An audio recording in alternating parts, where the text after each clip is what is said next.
Captain Hansal stood on the bridge of the Perseverance, watching the blue and green planet grow larger on the main screen. Kepler 442b looked peaceful from space. White clouds drifted over vast oceans and green continents. It should have been a normal supply run to the Villani colony. Instead, it felt like approaching a graveyard. "Still no response from the surface, Captain," said Communications Officer Hyane from her station. She had been trying to contact the colony for 3 days. The silence was wrong. The Villani were always talking, always singing their crystal songs across the communication channels. Hansal rubbed his tired eyes. The journey from Earth had taken 6 months, and every day the feeling in his gut grew worse. The Villani colony on Kepler 442b was supposed to be thriving. 2 million peaceful aliens living in their crystal cities, trading with human merchants, and sharing their technology. They were friends. They were under human protection. "Take us into orbit," Hansal ordered his pilot. "Full sensor sweep." Pilot Minho worked his controls with steady hands. "Entering orbit now, Captain." "Beginning sensor scan." The bridge fell quiet except for the soft hum of electronics. Hansal watched the sensor data appear on his screen. What he saw made his blood run cold. "Captain," called out Engineer De Yun from the science station. Her voice was tight with shock. "I'm reading massive energy signatures across the main continent. The readings they're consistent with orbital bombardment." "That's impossible," said Tactical Officer Jiwoo. "The Villani don't have enemies. They're peaceful traders." Hansal felt his hands clench into fists. "Show me the surface." The main screen shifted to show the planet's surface in detail. Where the great crystal city of New Harmony should have been, there was nothing but blackened ruins. The beautiful spires that once reached toward the sky were broken and scattered. Smoke still rose from some of the wreckage. "Dear God," whispered Hyane. The crew stared in horrified silence. New Harmony had been home to 500,000 Villani. The crystal city had been a wonder of the galaxy, its towers singing in harmony with the wind. Now it looked like a broken musical instrument, its voice forever silenced. "Scan for life signs," Hansal ordered, though he already feared the answer. Yun worked frantically at her console. "Scanning all major population centers." "Captain, I'm reading minimal life signs. Maybe a few hundred across the entire planet. There should be 2 million Villani down there." The number hit the bridge crew like a physical blow. 2 million people gone. Hansal had met many Villani during trade negotiations. They were small, childlike beings with crystal formations growing from their heads and backs. Their voices could make grown humans cry with their beauty. They had never heard anyone. "Who could do this?" asked Minho, his voice barely above a whisper. Security Chief Bo Ram stepped forward from his position near the door. His face was grim. "Captain, I recommend we proceed with extreme caution. Whatever force did this might still be in the system." Hansal nodded. The Oram was right to be careful, but they couldn't just leave. "Kuwu, full sensor sweep for any ships or stations. I want to know if we're alone out here." "Scanning now, sir." Yuu's fingers danced over his controls. After several minutes, he looked up. No ships detected within sensor range. No artificial structures in orbit. Whatever happened here, the attackers are gone. "For now," Burrum added quietly. Hansal made his decision. "We're going down. Prepare a landing party. Medical supplies, emergency shelter, and scanning equipment. If there are survivors down there, we're going to find them." "Captain," said Medic Sung-ho from his station near the back of the bridge. "Given the scale of destruction, any survivors will likely need immediate medical attention. I recommend taking portable surgery units." "Do it," Hansal replied. "Dayan, I want you to analyze the weapon signatures. Find out what kind of technology did this." Dayan was already working. "The energy patterns are unlike anything in our database, Captain. Whatever weapons were used, they're not human, Villani, or any known species. That made it worse. An unknown enemy with the power to destroy an entire civilization." Hansal wondered. If Earth knew what had happened here? The nearest human military base was 3 months away. If this enemy decided to attack human colonies next, there would be little warning.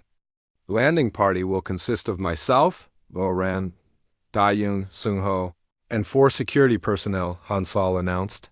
Hyane, you have the bridge. Keep us in constant contact and monitor all frequencies. If anything approaches this system, I want to know immediately. Understood, Captain, Hyane replied. As the crew prepared for the surface mission, Hansal stared at the ruins on the screen. The Villani had trusted humans to protect them. They had signed treaties, shared technology, welcomed human traders into their homes. Now they were dead, and humanity hadn't been there to help. The shuttle bay was busy with activity as the landing party loaded equipment. Hansal checked his sidearm, though he doubted it would be much use against whatever had destroyed a planet. Beoram was organizing the security team, his military training taking over. Captain, Dayun approached with a datapad. I've been analyzing the destruction patterns. The attacks were systematic, targeting population centers and infrastructure. This wasn't random violence. Someone wanted to destroy the Villani civilization completely. Any idea who? The weapon signatures suggest energy-based bombardment from orbit, multiple ships, coordinated attack, professional military operation. Yun paused. Captain, there's something else. Some of the energy readings suggest the attack stopped recently. Maybe days ago, not weeks. Hansal felt a chill. You think they might come back? It's possible. If they were harvesting something from the planet, they might return to collect it. The thought of the attackers returning while they were on the surface was terrifying, but Hansal couldn't abandon any potential survivors. The Villani had been humanity's friends. They deserved better than to die alone in the ruins of their world. We go anyway, Hansal decided. But we stay alert and ready to leave quickly if needed. As the shuttle prepared for launch, Hansal took one last look at the bridge of the Perseverance. His ship was small compared to military vessels, designed for exploration and trade, not war. If the attackers returned, they would be hopelessly outgunned, but sometimes being human meant doing the right thing regardless of the odds. The Villani had trusted humanity once. Maybe in their final hours some still did. The shuttle doors closed, and they descended toward the wounded planet below. The shuttle touched down in what used to be the center of New Harmony. Hansal stepped out first, his boots crunching on broken crystal fragments that once sang in the wind. The air smelled of smoke and something else, something sweet and wrong, that made his stomach turn. Stay close together, Beoram ordered the security team. Unknown hostiles could still be in the area. The ruins stretched in every direction. Twisted metal and shattered crystal spires reached toward the gray sky like broken fingers. Dayun pulled out her scanner and began taking readings while Sung-Ho checked his medical equipment. The destruction is even worse than it looked from orbit, Dayun said quietly. These buildings were designed to last thousands of years. Whatever hit them was incredibly powerful.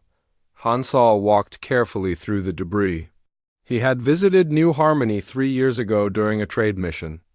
The city had been alive then, filled with the musical voices of the Villani as they sang to their crystal technology. Children had played in gardens of living stone while their parents worked in towers that glowed with inner light. Now there was only silence and death. Captain, called Jiwoo from near a collapsed building, I'm finding Badas, Villani civilians. They didn't have time to run. Hansal joined him and immediately wished he hadn't. The small, childlike forms of the Villani lay scattered among the ruins. Their crystal formations, once beautiful and unique, were cracked and dark. They had died afraid and alone. Check for survivors, Hansal ordered, his voice thick. Spread out but stay in contact. If anyone is alive down here, we need to find them. The team split up, carefully searching through the wreckage. Hours passed with no signs of life. The scanners showed nothing but death and destruction. Hansal began to think they were too late, that everyone on the planet was gone. Then Diane heard something. She was examining the remains of what looked like a school when she stopped suddenly. Wait, she whispered into her communicator. Think I heard something. What kind of something? Bilram asked Dot. Yun moved closer to a pile of broken crystal walls. It sounded like ... singing, very faint. The team gathered around her position. They all listened carefully, but heard only the wind through the ruins. Yun was about to give up when she heard it again. A tiny voice, barely audible, coming from beneath the rubble. There, she pointed, under that collapsed section. Someone is alive down there. But Aram and his security team immediately began moving the smaller pieces of debris. The crystal fragments were heavy, but they worked with desperate energy. After 20 minutes, they had cleared enough to reveal a small opening. Hello, Diyun called into the darkness. Can you hear me? We're here to help. The tiny voice came, again speaking in the musical language of the Villani. But then, in broken human words, it said something that made everyone stop. Please help Mama, she won't wake up. Hansal felt his heart clench.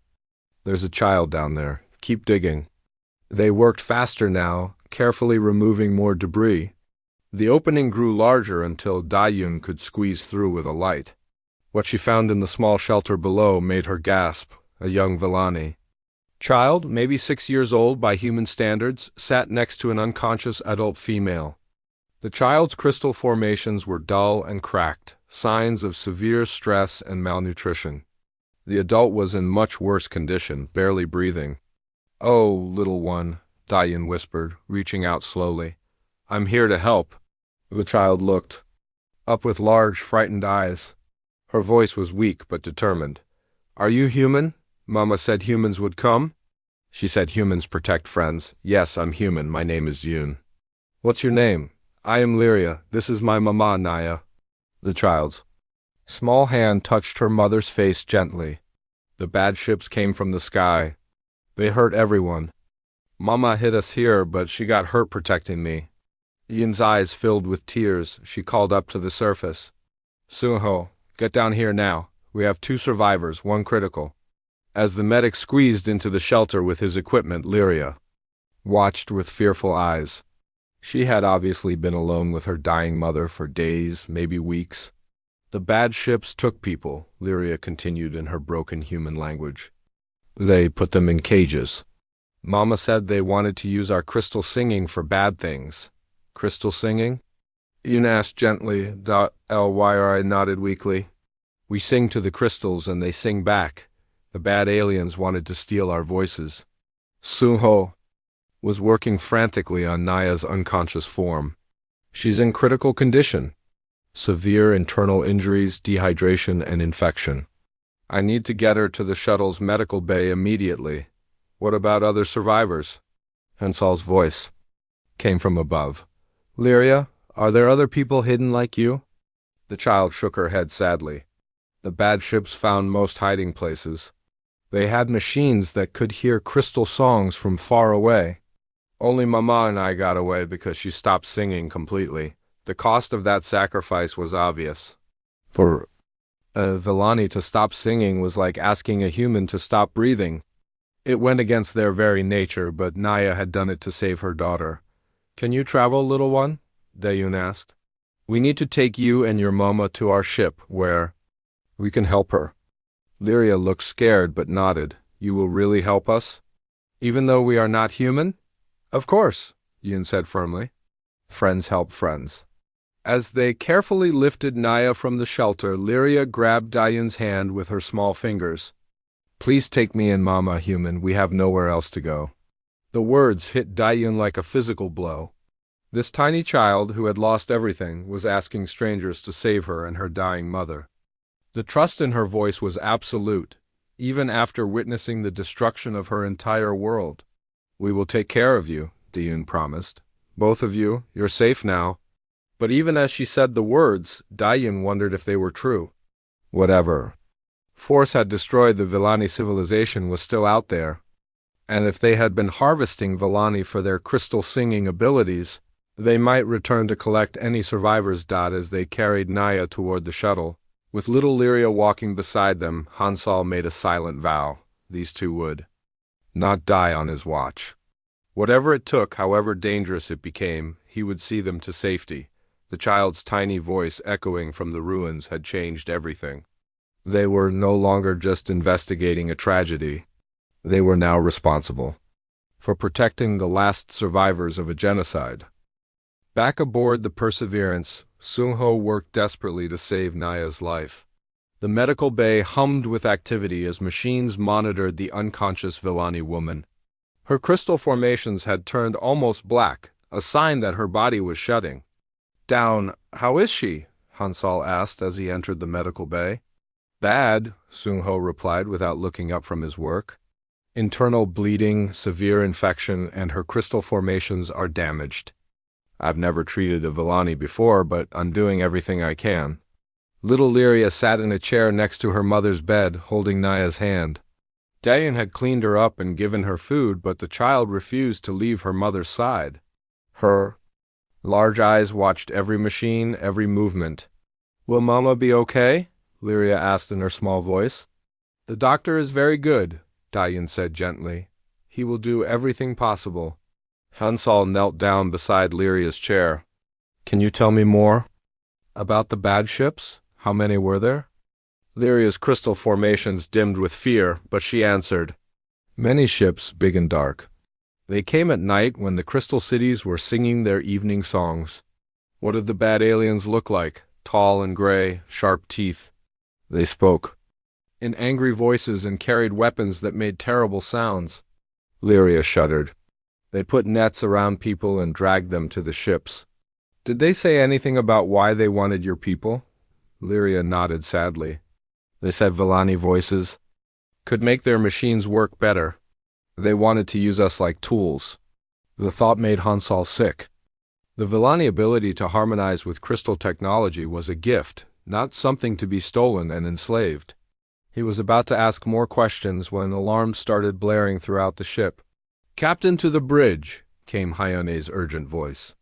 Over the intercom, "We have incoming ships." Hansal's blood went cold. "Stay with her," he told Doyun, then ran for the bridge. "Report," he ordered as he arrived. "4 ships approaching from the outer system," Jiwoo announced from his tactical station.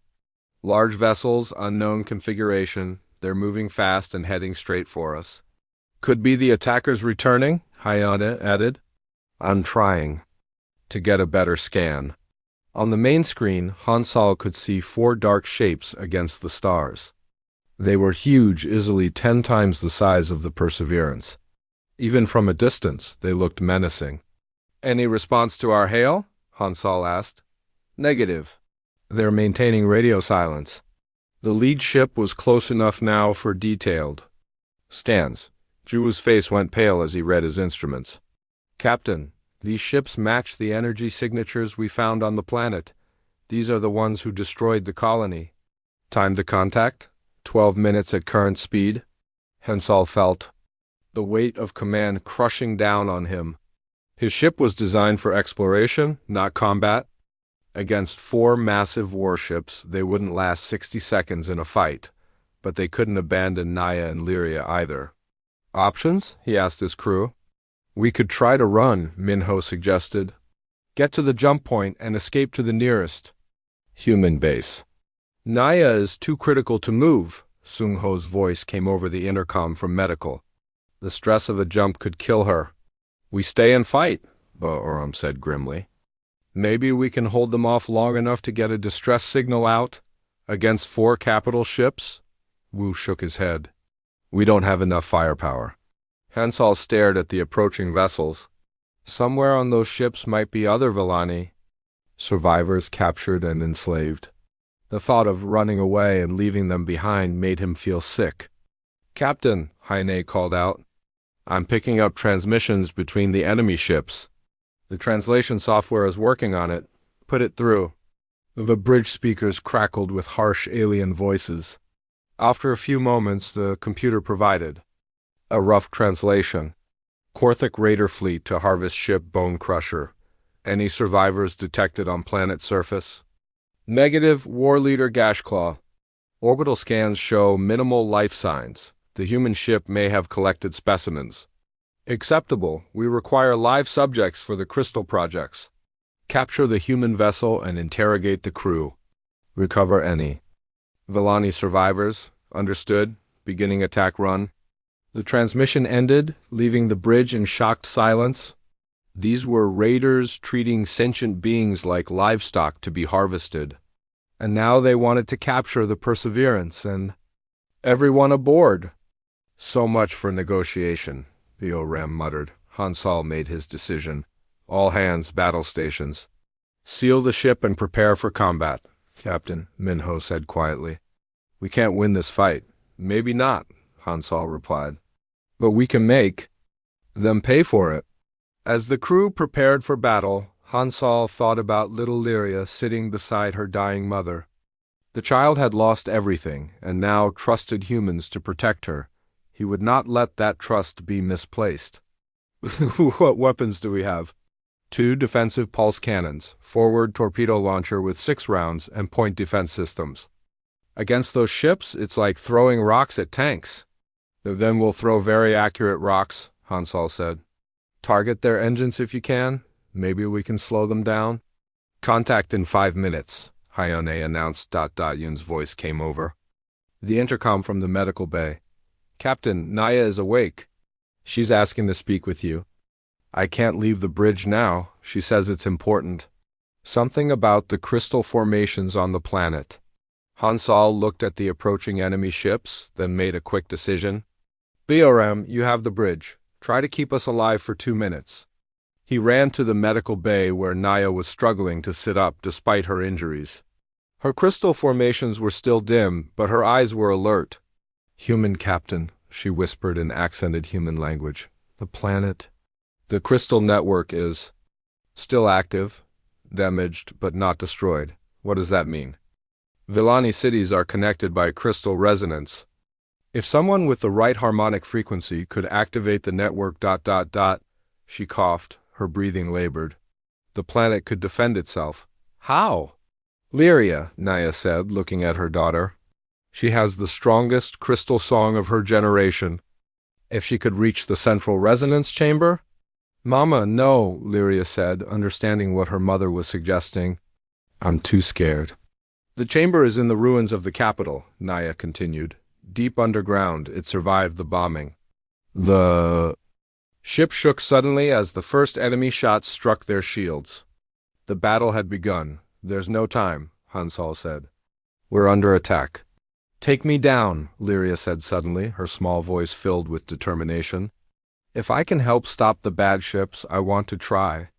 Hansal looked at the brave little girl, who had already lost everything. She was offering to risk her life to save people she had never met. It was the most human thing he had ever heard an alien say. Then we go together, he decided. All of us. The Perseverance shook violently as another enemy blast struck their shields. Sparks flew from damaged consoles while alarms blared throughout the ship. On the bridge, Bioram fought to keep them alive while Hansal prepared for the most desperate mission of his life. Shields down to 60%, Jawu reported. Those ships are pounding us. Return fire, Bioram ordered. Target the lead vessel's engines. Their small pulse cannons fired back, but the shots barely scratched the enemy's armor.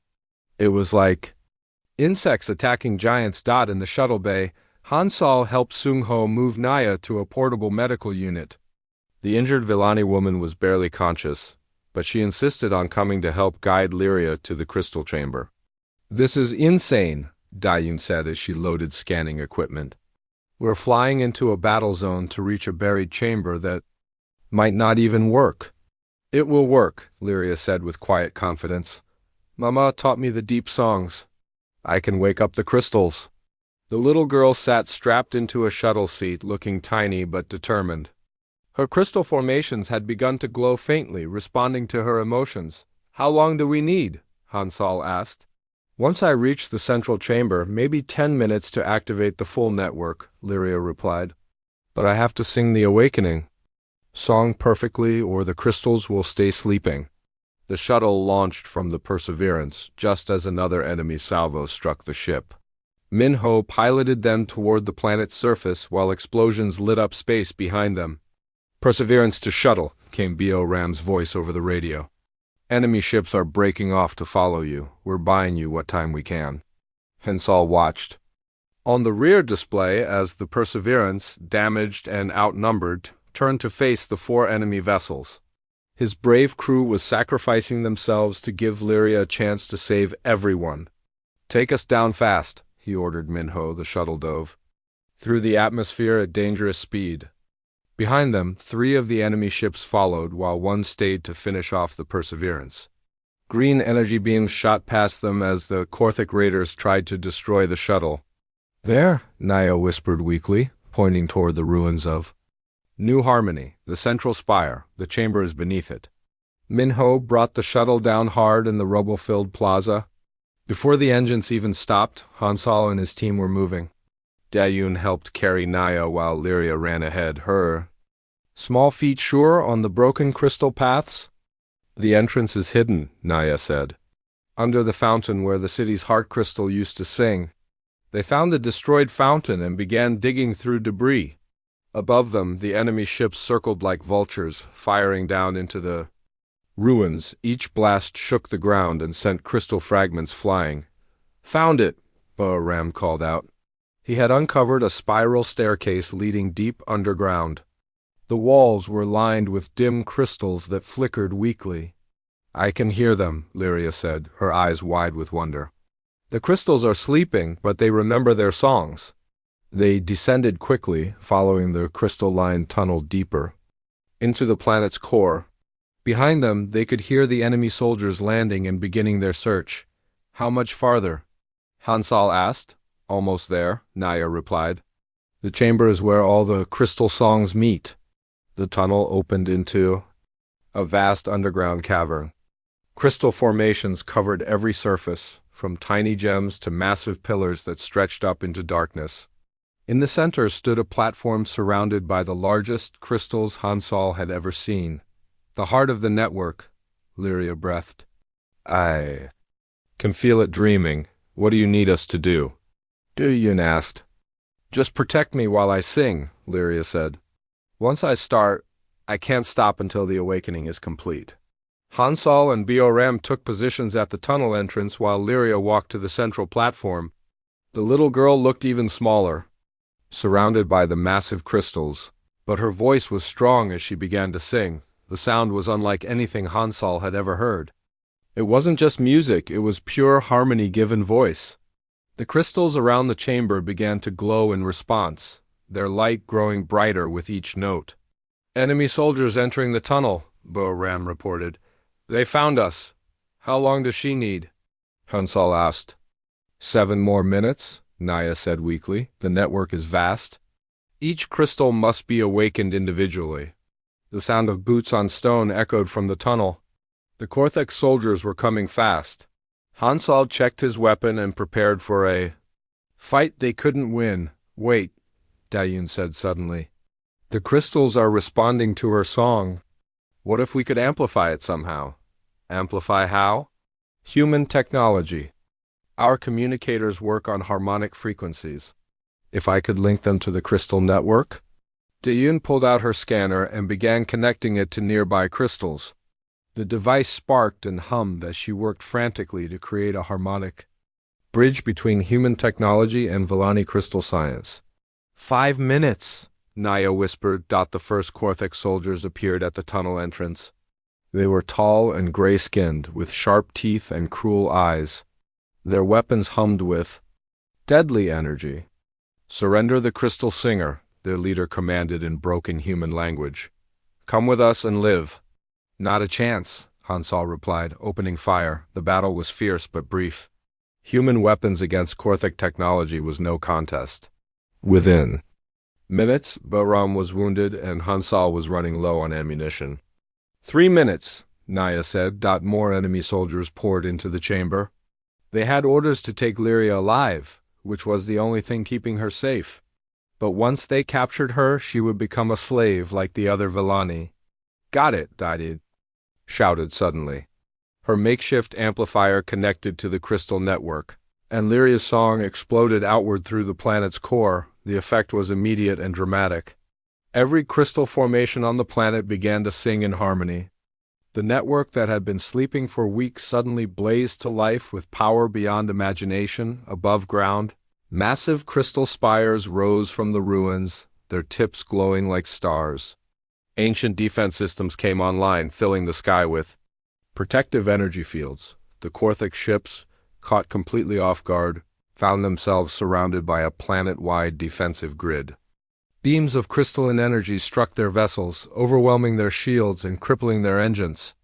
"Impossible," the Korthic leader in the chamber snarled. "The crystal network was destroyed." "You destroyed the cities," Hansal said, reloading his weapon, "but you can't destroy the songs. They live forever." Lyria's voice reached a crescendo, and the crystals around them blazed like suns. The harmonic energy was so powerful that the Korthic soldiers dropped their weapons and fell to their knees, overwhelmed by frequencies their minds couldn't process. Above them, the planet itself had become a weapon. The crystal network, guided by one small girl's perfect song, was systematically destroying the ships that had brought death to her people, but Hansal barely noticed the victory. He was watching Lyria, whose small form was glowing with crystal light as she poured her entire being into the song that would save them all. "Almost finished," she called out, her voice somehow audible over the harmonic storm.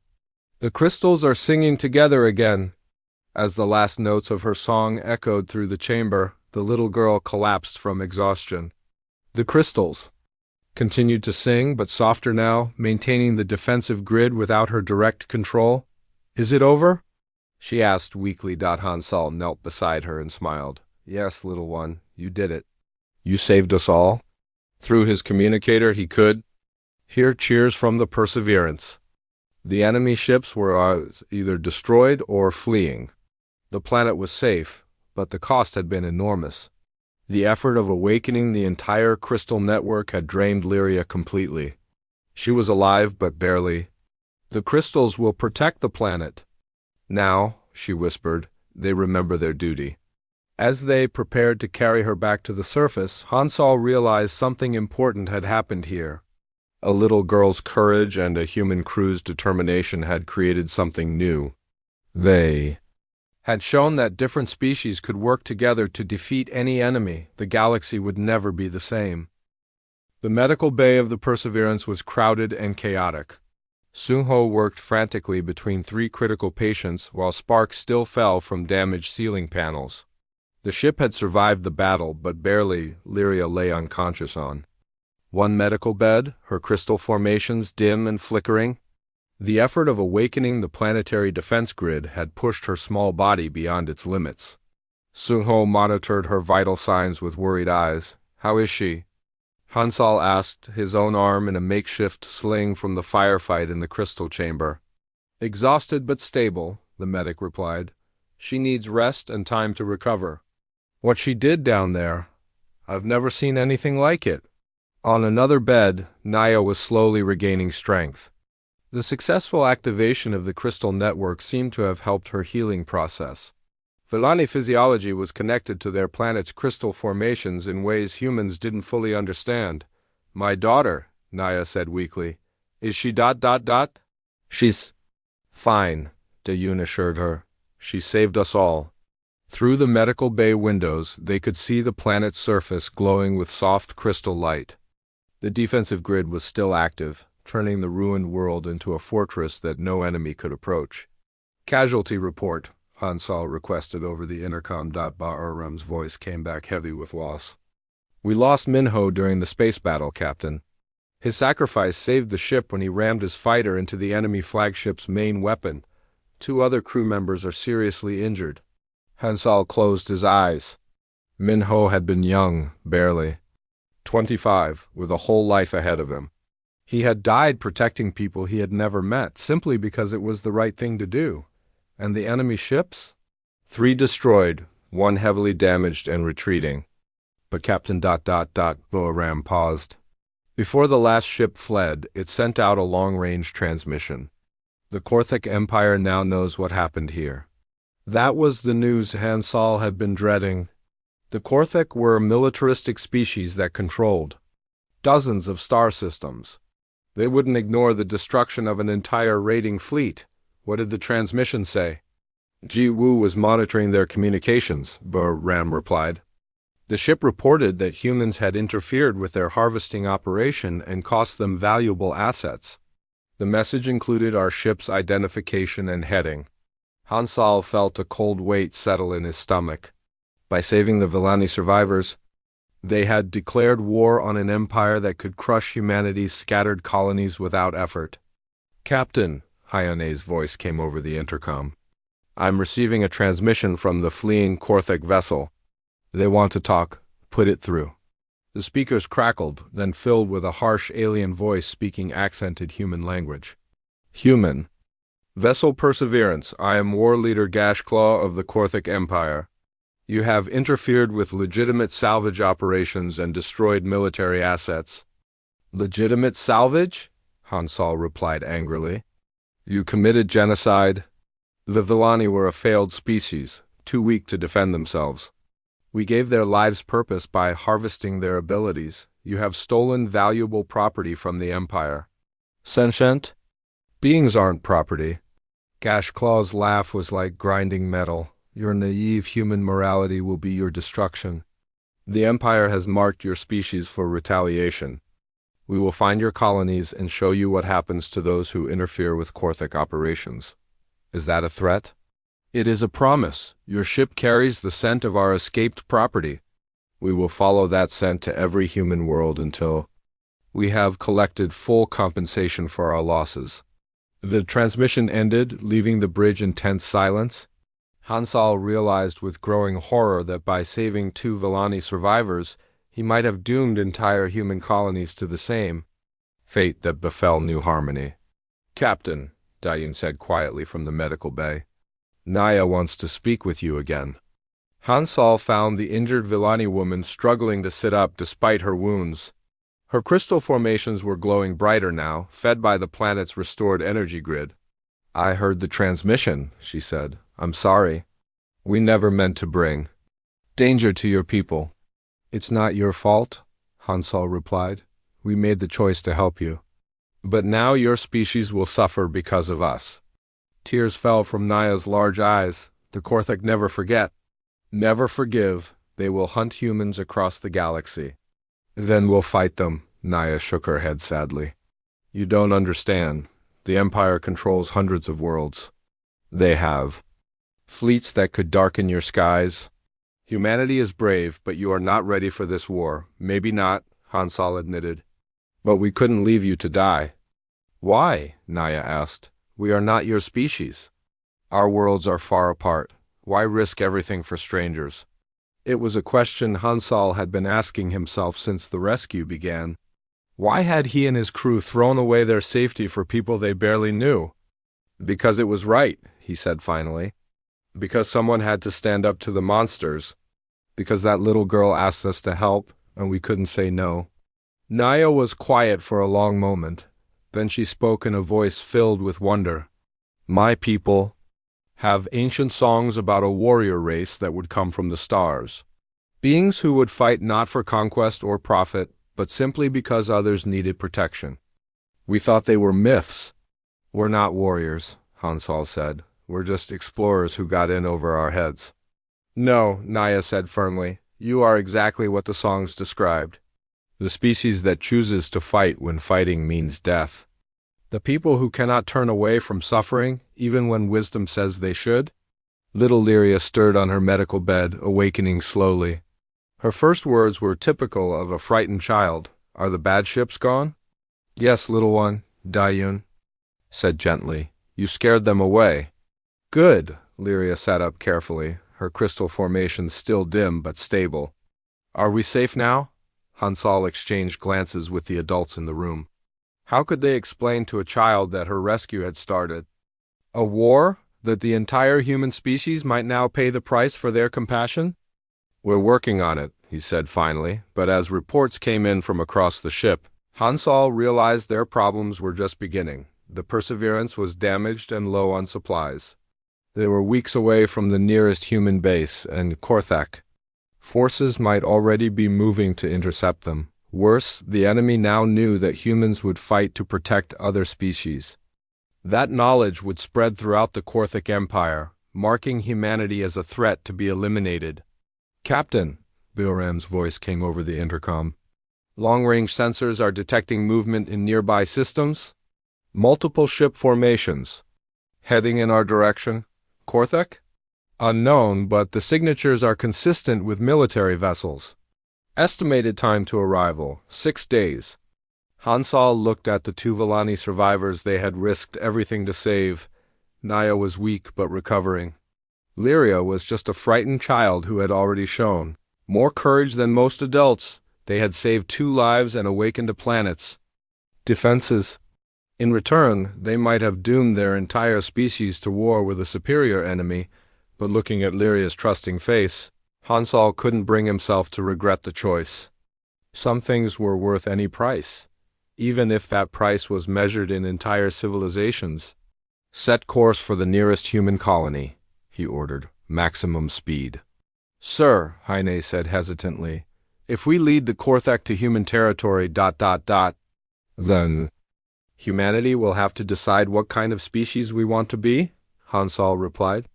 "The kind that abandons innocence to monsters, or the kind that stands and fights no matter the odds?" As the Perseverance limped toward human space, carrying its precious cargo of survivors and the weight of an approaching war, Hansal wondered if his species was ready for the test that was coming. The galaxy was about to learn what humans were truly capable of when pushed too far. 6 months later, Captain Hansal stood on a hill overlooking New Crystal Valley, watching the sun set over the most beautiful city he had ever seen. Towers of living crystal rose from the valley floor, singing in harmony with the evening wind. It was nothing like the ruins they had found on Kepler 442b. This was hope made visible. "Captain Hansal." A familiar small voice called from behind him. He turned to see Lyria running up the hill, her crystal formations now bright and healthy. She had grown taller in the months since her rescue, but her smile was the same. Behind her came a group of human and Villani children, laughing as they played some game that involved both crystal singing and human technology. "Hello, little one," Hansal said, kneeling down as she reached him. "How are you today?" "Very good," Lyria replied in much better human language. She had been learning quickly from her human teachers. "Mama and I finished our new house this morning.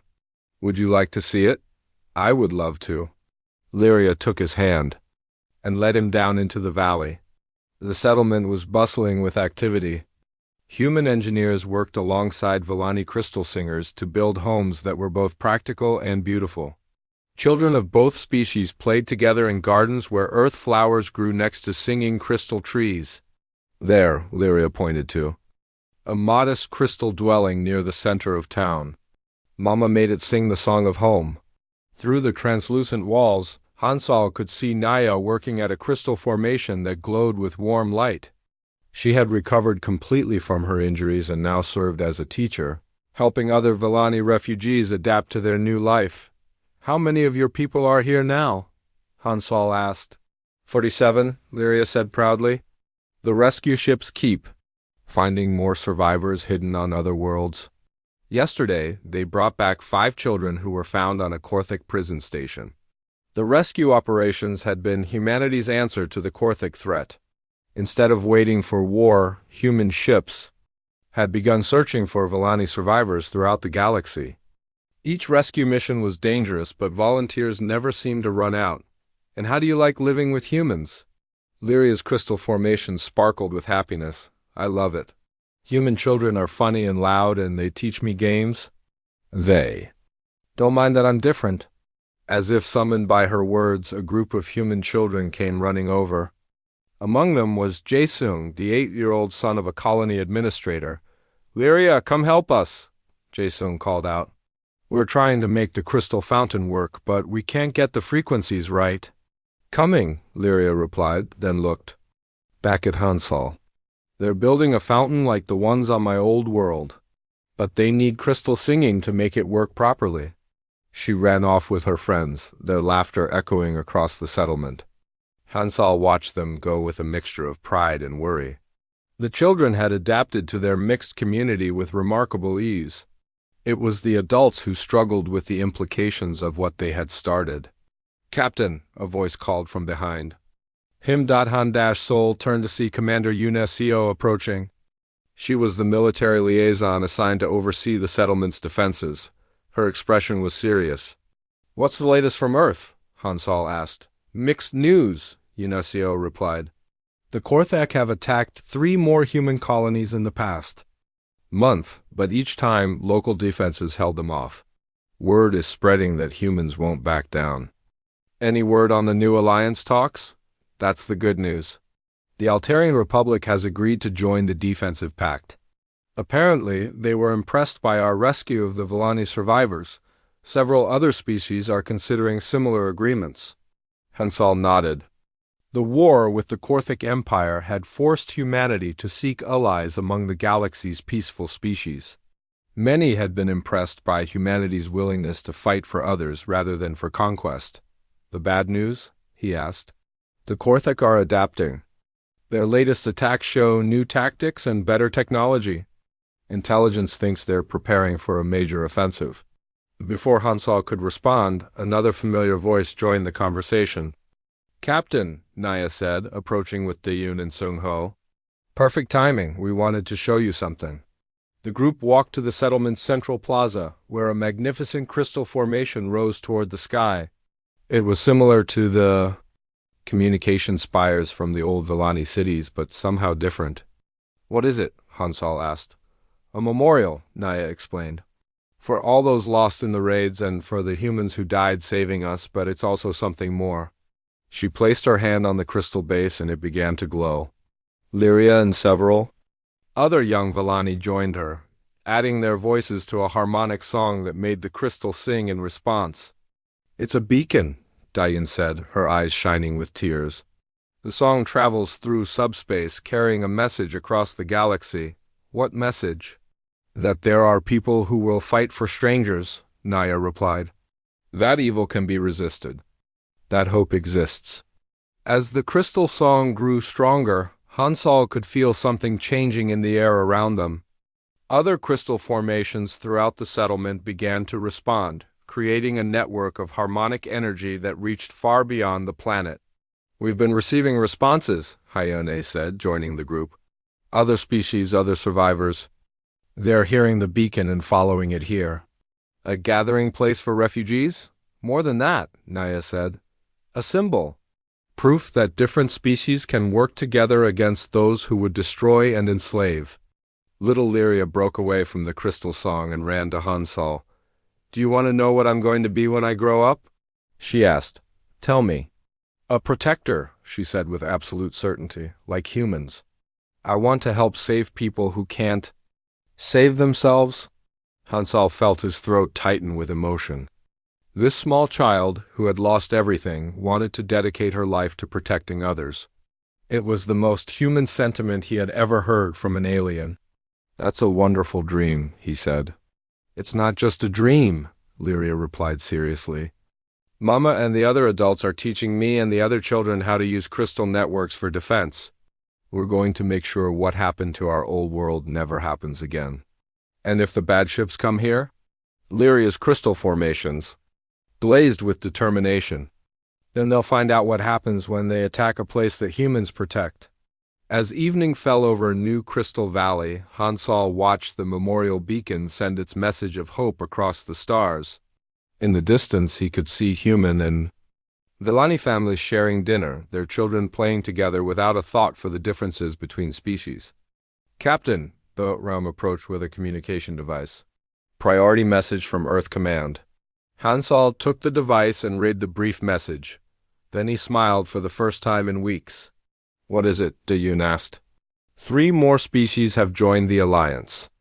The Korthak attacked a peaceful trading convoy last week, and it was the final straw for a lot of governments. How many allies do we have now? 12 species, with more considering membership every day. Hansal looked around at the thriving settlement. It seems like Lyria's beacon is working. That night, as the Crystal City sang its evening songs, Hansal received another message.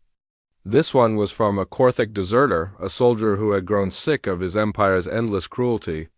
"The war leaders are afraid," the message said. They call humans the species that fights for strangers and wonder if their own people might be inspired to resist. Some Korthak worlds are already talking about rebellion. Hansal smiled as he watched Lyria teaching human children how to make crystals sing. The little girl's tiny voice, which had once echoed from ruins begging for help, was now inspiring an entire galaxy to stand up against tyranny. The war was far from over. The Korthak Empire was vast and powerful, and many battles lay ahead. But something fundamental had changed in the galaxy. The message of hope was spreading, carried by crystal songs and human determination. Different species were learning to work together. Refugees were finding new homes. Children who had never met before were becoming friends across the boundaries of biology and culture. And in a small settlement on a world far from Earth, a human captain and a Villani child sat together watching the stars, planning how to save a galaxy that was finally learning what it meant to fight for others rather than just for yourself. The tiny voice that had echoed from ruins had become a chorus that could be heard across the cosmos, and it was singing a song of defiance that would never be silenced again.